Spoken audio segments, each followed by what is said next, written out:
Hello and welcome. We're going to do our unboxing for the month of May from Tamed Wild, which I believe, if I'm remembering correctly, is about the moon.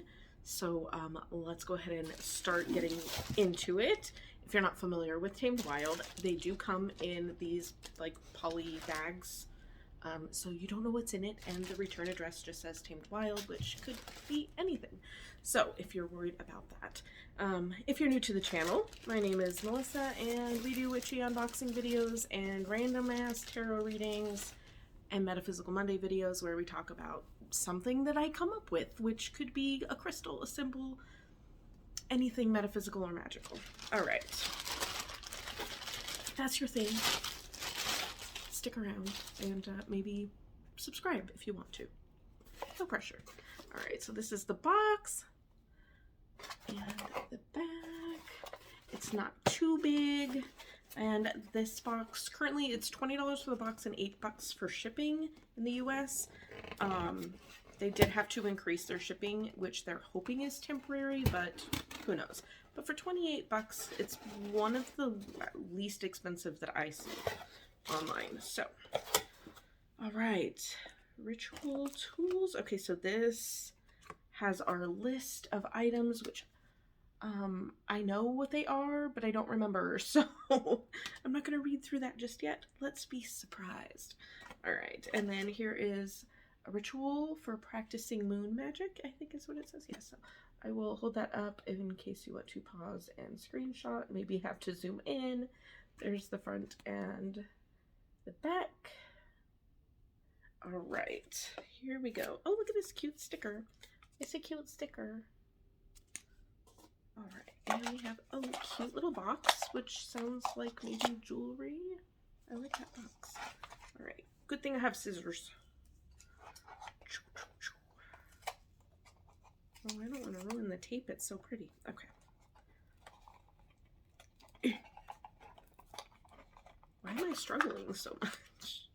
Ooh, oh, okay. It's a pendulum.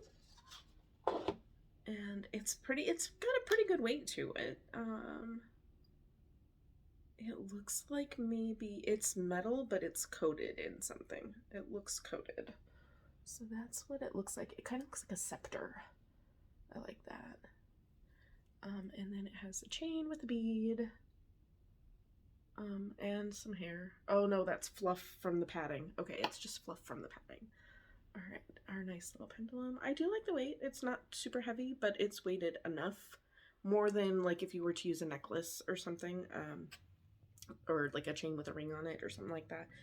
It's a little more heavy than that. Let's see, do I have a pendulum laying around to compare the weight to? I'm sure I do. I have so much stuff just laying around though, so it's a good, oh wait. Okay, this is a Merkaba grain aventurine that I just happen to have here, and it's a little bit heavier than that, but if you look at the size, it's kind of a smaller one anyways. So good weight, good weight. All right, bubble wrap, and it's a bottle, which I'm guessing that might be what the sticker's for. I didn't read through the ritual yet, but an amber bottle with just a metal screw top. So not airtight or anything like that. I mean, they're pretty airtight, but it doesn't have like a gasket or a seal. More bubble wrap is selenite, which intact, very well packaged. Nice little selenite wand. I like that. It's about, I would say, 5 inches, maybe 6.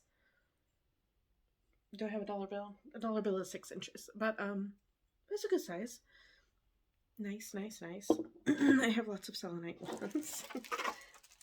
That's kind of like a medium size compared to what I've got. Rose petals and buds. So they're kind of small pieces, but there, I guess, would be buds in here. Shall I open it?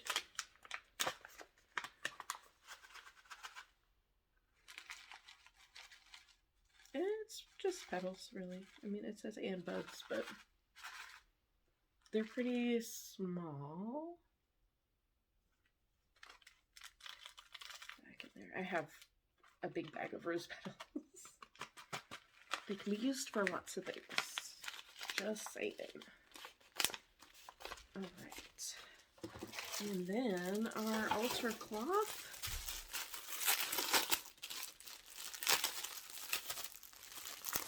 Very pretty. Alright. Very white. Is that 12 inches, maybe 14 inches? Is it shiny? It's not like shimmery, like it's not metallic, but it is like a gold color. Let's see how close we can get to. See, there's no sheen on it or anything. It's just like a gold color with like the peach. It's very pretty though. I like that. Okay, so let's read through the ritual, because that's probably why you want to see this anyway, right? So a lot of these are very common items, easy to purchase at a local metaphysical shop or even Amazon if that's your thing. Etsy as well. An amber bottle, selenite wand, pendulum. Those are all really easy to access. So don't necessarily need to buy the kit. So what is our ritual for? This is very tiny writing. By the light of the moon, magic is made. This magic has compelled Earth's creatures for centuries. The celestial body governs the waters, our emotions, and our darkest nights. The moon knows shadows, secrets, and our creativity. As the wheel turns from Beltane toward the summer solstice, what is waxing in our life like the full moon? This is a time of expansion. Can you feel it? As we wind our way through the cycles of living, being, and creating the earth itself, we can feel ourselves as tides. All right, so the ritual helps you create moon water to keep in your apothecary for magic making. You can add a splash of moon water to spells, elixirs, herbal remedies, and on your altar to bring a bit of moon magic whenever you feel called. Different phases of the moon carry different associations and different but potent magic. Select a moon phase to work with as you create this moon water. It doesn't just have to be a full moon. You don't have to just make a full moon water. You can make new moon water, you can make waning, you can make waxing moon water. It all depends on what you want to use it for. Storm moon water, eclipse moon water, if you know what you're doing. There's tons of different types of moon water. It's all up to you. All right. Different phases of the moon carry different associations and different potent magic. Select a moon phase to work with as you create this moon water. I already said that. If you feel called to the full moon, perhaps your moon magic will be one of celebration, release, or fullness. If you feel called to a waning moon cycle, maybe you're being called to cut cords or turn inward. If you feel compelled to work with waxing moon cycle, maybe you're working with abundance or expansion magic. If you feel called to work with the new moon, maybe you're interested in deepening your intuition and working with shadow. To begin the ritual, find a quiet place in your home or in nature and lay out the tools you will be using. You may include any tool or item that you connect with. Items representing the 4 elements, crystals, herbs, candles are all common to include. Keep your selenite wand, flower bag, and glass bottle nearby. Fill a vessel with water and grab a funnel if you'd like. You will also need matches or a lighter and a safe burning bowl, as well as a small piece of paper and a writing utensil. Work with your altar cloth as a foundational piece of your sacred space and setup. If you work with tarot or oracle cards before the ritual begins, would be a good time to pull a card to help you gain insight and perspective on the magical process you are about to embark on. You may also feel called to work with your new pendulum. Then become grounded in your space. Turn off anything within your ability that may distract you. Call in any guides, benevolent ancestors, ascended masters, or deity that you work with regularly to assist your spell and to offer you protection while practicing. Give thanks for that which you already have and ask for what it is you need. Call in the quarters, guardians of the east. I don't need to read that whole thing. We go over that in every ritual. It's not something that I do in my practice either. So, but calling in the quarters, guardians of the east, guardians of the south, east, south, west, and north, and then the guardians of the below. Wave the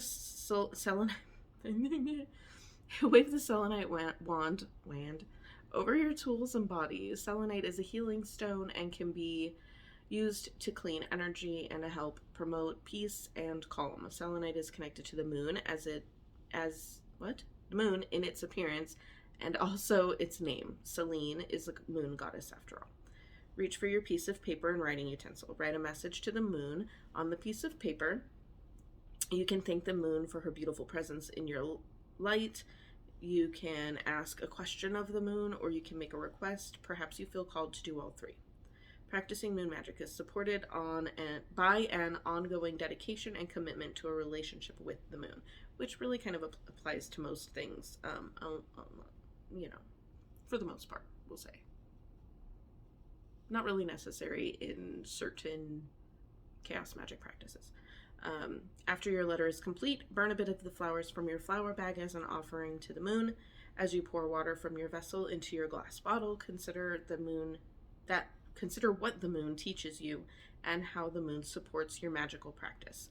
Add a flower or two to the bottle for a little extra magic, and then speak over the bottle. So I already held this up, but I will hold that part up in case you want to screenshot.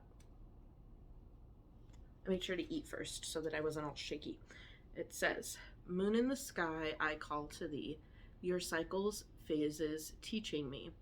Bless this water with your darkness and light, supporting my work with the changing night. Place your bottle of water, the selenite wand, and your letter to the moon under the night sky. Close the circle by giving thanks to the center, above, below, north, west, south, and east. Thank your guides, deities, spirits, ancestors for their presence. End your ritual by snuffing your candles or letting them burn all the way out. Totally up to you. That is an individual preference, and some people will tell you you have to do it a certain way. That's not how it works. And place your tools somewhere for safekeeping. Work with your moon water, altar cloth, and selenite stone in your magical practice as you feel called to. Let your intuition be your guide." So really it's about kind of like charging some things with the moon. That's kind of the ritual here. So let me make sure I'm not missing any items from my box. Flower bag with rose, hibiscus, or calendula, however you want to say it. So I guess there were different options because in the email, I don't recall them saying specific flower. But they do email you ahead of time and tell you exactly what's in the box, just so you know. So roses, since I have roses, I'll read the thing about roses. Roses closely associated with the goddess Aphrodite. Work with roses in spells and rituals of self-love and romance. Roses are also historically known as support for heartache, or tend to, that's not easy, to attend to a frayed nervous system. So that's what it says about roses. Glass bottle, zodiac and moon, altar cloth, pendulum, and selenite wand. So yes, my order is complete. I don't think I'm gonna go on record and say I've never had anything missing from one of these boxes. But for some reason I felt the need to say that. But there is information about hibiscus and calendula, however you want to say it, if you want to screenshot and save or anything like that. All right, so this was our Tamed Wild box for May. I will have another video up soon with a tarot reading. I have a few that I'm bouncing around back and forth in my head on what I want to do the reading on next. I don't think I'll be touching the Johnny and Amber case. I did that like a year or two ago, like a while ago. If you are interested in how that reading went, it's in the playlist, I think, titled Conspiracy and Controversy, maybe? But it's down a ways, so if you're interested in that. If you enjoyed this video, please give it a thumbs up, and if you want to see more, make sure you hit subscribe, ring the bell for notifications that YouTube's probably not going to send you anyways, but you know, it might help. So thank you so much for watching. Have a blessed day, and always remember that the magic you seek is within you.